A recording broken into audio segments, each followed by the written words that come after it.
এই বাপ, তোমরা যারা চিন্তা করো না, তোমরা বলো না বাজান, বলো না। এই দরদি ভাই চিৎকার করে বললাম, তুমি যদি বলো তোমার পায়ে ধরতে, আমি পায়ে ধরতে রাজি।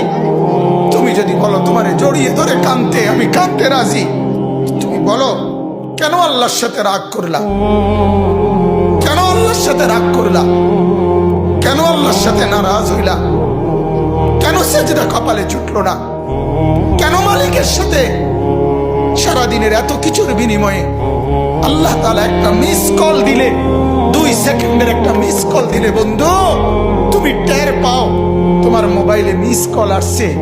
এত বড় মসজিদে 6টা মাইকের হরন দিয়া আল্লাহু আকবার বলে তোমারে ডাক দেয়, তোমার একটাবারও কানে লাগে না, বিবেকে লাগে না। তোর মতো সত্য ডাকাত, তোর মতো পাষাণ বেটার কে হইতে পারে বেটা?